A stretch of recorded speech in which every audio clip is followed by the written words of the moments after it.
नमस्कार दोस्तों, stock market studies में फिर से एक बार आपको स्वागत है। तो आज मैं बात करने वाला हूँ दिग्गज एक इंश्योरेंस कंपनी के बारे में। देखिए इंश्योरेंस इंडस्ट्रीज़ के बारे में बात करूँ तो बहुत टाइप इंश्योरेंस होते हैं। लाइफ इंश्योरेंस होते हैं और मतलब कोई भी प्रॉपर्टीज़ के इंश्योरेंस होते हैं, कोई भी घर की इंश्योरेंस होते हैं और बहुत टर्म टर्म पॉलिसी होते हैं, बहुत सारे इंश्योरेंस का अलग-अलग सेक्टर होते हैं। तो यहाँ पे आज मैं बात करने वाला हूँ ऑब्वियसली लाइफ इन मतलब एक लाइफ इंश्योरेंस के बारे में। लाइफ इंश्योरेंस के नाम सुनते ही आपके मन में सिर्फ यही आया होगा एलआईसी। देखिए एलआईसी को छोड़ के और भी बहुत सारे कंपनीज़ हैं, जिनके नाम आज यहाँ पे बताने वाला हूँ, वो बहुत अच्छा खासा एक इंश्योरेंस कंपनी है। फिलहाल के लिए सेकंड लार्जेस्ट इंश्योरेंस कंपनी है और ऑब्वियसली नाम आप पहले ही देख चुके हैं एसबीआई लाइफ इंश्योरेंस। तो एसबीआई ग्रुप से जुड़े हुए एक कंपनी मतलब इसका जो पेरेंट कंपनी है वो स्टेट बैंक ऑफ इंडिया है मतलब एसबीआई है और एसबीआई का ही एक सेक्टर है लाइफ इंश्योरेंस का और उसी के बारे में आज बात करूंगा क्योंकि कंपनी ने बहुत दो ब्रेकिंग न्यूज़ दे चुके हैं और इस कंपनी ने एक नेक्स्ट टारगेट भी रखा गया है। तो उस टारगेट कितना रहेगा और आप इस कंपनी के ऊपर निवेश करके रखे हैं तो का शॉर्ट टर्म के लिए क्या टारगेट रहेगा और लॉन्ग टर्म में क्या करना चाहिए, निवेश करना चाहिए कि नहीं चाहिए, उसके बारे में सारे इन्फॉर्मेशन इस वीडियो में मैं देने वाला हूँ। तो वीडियो को पूरा देखते जाइए और अभी तक इस चैनल को सब्सक्राइब नहीं किया तो ज़रूर सब्सक्राइब कर लीजिए। और आप डेली बेसिस इंटरडे लेवल में काम करते हैं तो नीचे सारे के सारे लिंक आपको मिल जाएगा। उस लिंक में जाकर आप जॉइन हो सकते हैं। तो चलो फटाफट देख लेते हैं आज के स्टॉक के बारे में। तो सबसे पहले मैं चार्ट पैटर्न के ऊपर आ चुका हूँ और चार्ट पैटर्न का जो यहाँ पे पैटर्न मुझे दिख रहा है बहुत अच्छा खासा आज बुलिश रन में कंपनी परफॉर्मेंस कर रहा है। तो आज के दिन का जो परफॉर्मेंस है वो करीबन 3% तक यहाँ पे तेजी देखने को मिला। अच्छा खासा परफॉर्मेंस हुआ। 5 दिन के चार्ट पे डिपेंड कर दूँ तो 4.5% तक तेजी और 1 मंथ के चार्ट पे डिपेंड कर दूँ तो देखिए यहाँ पे नेगेटिविटी देखने को मिला करीबन 8.5% तक। और 6 मंथ की चार्ट पैटर्न ओपन कर दूँ तो 6 मंथ में भी आपको अच्छा खासा परफॉर्मेंस देखने को मिला है। 6 मंथ में भी देखिए करीबन 4% तक छोटा-मोटा यहाँ पे परफॉर्मेंस है। और 1 साल की चार्ट पर ओपन कर दूँ तो 29% तक आपको रिटर्न दिया। देखिए अच्छा खासा एक रैली था, मगर फिर से यहाँ पे बहुत दिनों तक एक साइड बेसिस पैटर्न में चल रहा है। तो 5 साल की चार्ट पैटर्न ओपन कर दूँ तो 5 साल में देखिए करीबन 65% से भी ज़्यादा इसका रिटर्न कंपनी ने आपको दे चुके हैं। और कंपनी में आप मैक्सिमम चार्ट पैटर्न देखेंगे तो मैक्सिमम में आपको भी same to same chart pattern दिखेगा। तो देखिए कोरोना के सिचुएशन के टाइम में एक अच्छा खासा गिरावट हुआ था। उसके बाद कंपनी ने धीरे-धीरे करके रिकवरी कर चुके हैं। तो कंपनी कोई छोटा-मोटा कंपनी नहीं है, सबसे पहले बता दूँ कंपनी 1,16,000 करोड़ से भी ज़्यादा इसका मार्केट कैपिटलाइज़ेशन है। मतलब कोई छोटा-मोटा कंपनी नहीं। तो इस कंपनी के जो टारगेट रखा है, वो टारगेट कितना है सबसे पहले दिखाने से पहले जो वो न्यूज़ है, वो न्यूज़ सबसे पहले आपको दिखा देता हूँ। देखिए यहाँ पे न्यूज़ बताया जा रहा है, यहाँ पे देखिए डिपॉज़िट कोविड मतलब अ, एक्चुअली देखा जाए एसबीआई लाइफ एक इंश्योरेंस कंपनी है, ऑब्वियसली लाइफ इंश्योरेंस कंपनी है। तो ज़्यादातर जो मेडिकल जो हेल्थ के जो इंश्योरेंस है, वो ही काम करते हैं। तो देखिए यहाँ पे डिपॉज़िट जो किया है कोविड के लिए एक नया प्रोजेक्ट कंपनी ने लॉन्च किया था कि कोविड के कारण आप अगर कोविड के कारण आपका इलाज चाहिए होते हैं तो मतलब आपका हेल्थ इन मतलब इंश्योरेंस चाहिए होते हैं तो आप एक इंश्योरेंस ले सकते हैं। उसमें आपको बहुत सारे कंपनीज़ ने हेल्थ इंश्योरेंस कोविड के लिए नहीं दिया। तो इसलिए एसबीआई ने उसको पकड़ा और इससे कंपनी को बहुत अच्छा खासा फ़ायदा मिला। एसबीआई लाइफ यहाँ पे देखिए एसबीआई लाइफ बीट्स पेयर्स मतलब कंपनी ने बीट किया है, जितने सारे इंश्योरेंस कंपनी है, उसको बीट किया है इस फ़ायदे में मतलब इस डिपॉज़िट में, कोविड के डिपॉज़िट में। तो यहाँ पे आप खुद देख सकते हैं, यहाँ पे देखिए 5 साल का जो सीएजीआर परसेंटेज है ग्रोथ हुआ, उसका जो कारण है company gross and net premium increase 19% account growth. तो देखिए कंपनी के ऊपर ग्रोथ कहाँ से होते हैं? अगर कंपनी का जो परफॉर्मेंस है वो ठीक-ठाक नहीं होता, तो कंपनी तो ग्रोथ कहाँ से करेगा? तो यही चीज़ आपको समझना पड़ेगा। अगर कंपनी का बिज़नेस अच्छा खासा नहीं चल रहा है, कंपनी बिज़नेस ज़बरदस्त नहीं कर रहा है, उसका मतलब कंपनी आपको ग्रोथ नहीं दे सकता।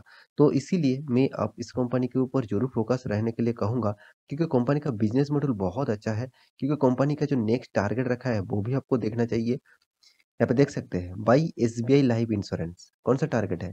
टारगेट रखा गया है कौन सा 1600 का टारगेट रखा गया है। अभी इसका करंट प्राइस कितना है? करीबन 1157, चलो मान के चले 1150।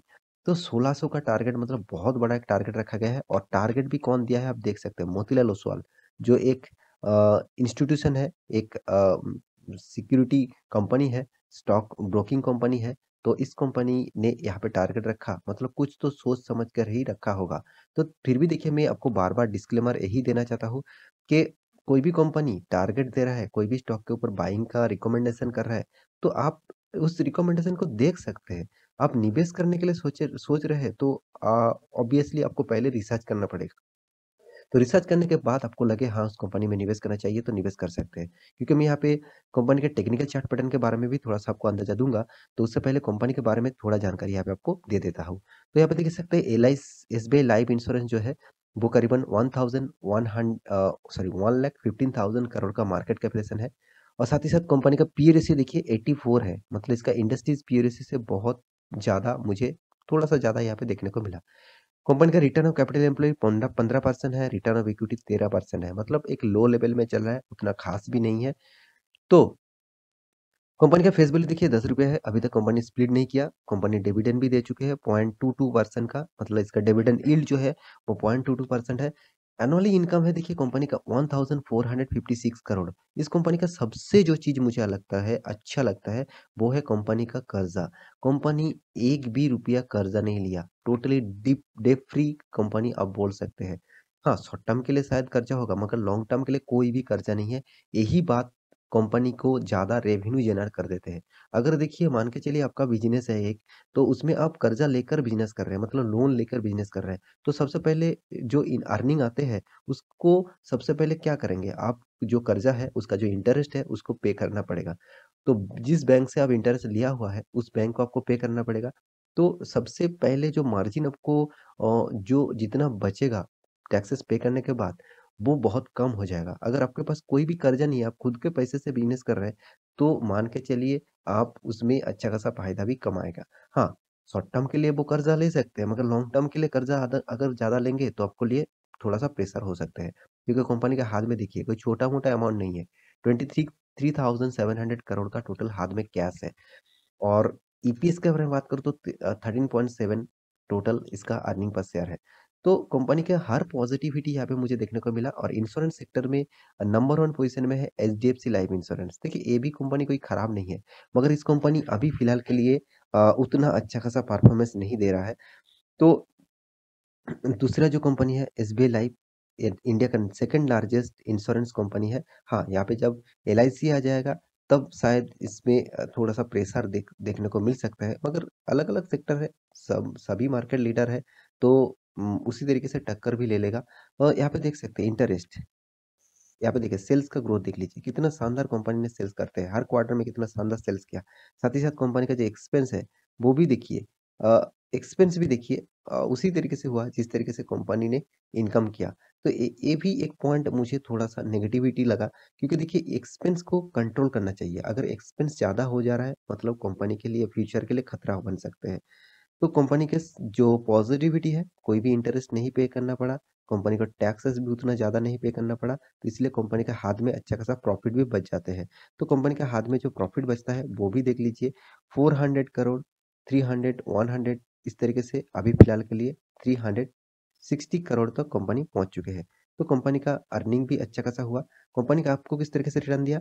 देखिए 3 साल में 26%, 1 साल में भी 26%। मतलब कंपनी जब से स्टार्ट हुआ, अभी तक 5 साल नहीं हुआ, 3 साल हुआ है, तो 3 साल में कंपनी ने आपको अच्छा खासा रिटर्न भी दे चुके हैं।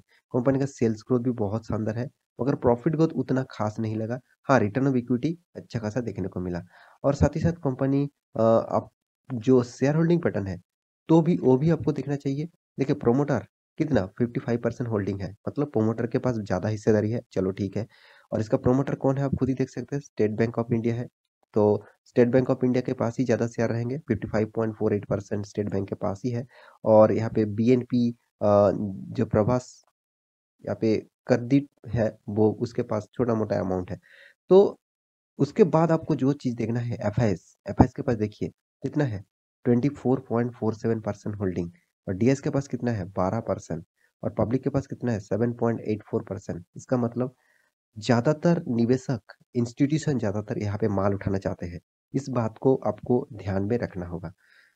तो कंपनी के टेक्निकल चार्ट पैटर्न के बारे में बात करूँ तो यहाँ पे आप देख सकते हैं जो तो यहाँ पे एक सपोर्ट ज़ोन है जो बहुत बार यहाँ पे टच करने के लिए आया है। यहाँ पे 1 बार, 2 बार, 3 बार और 4 बार।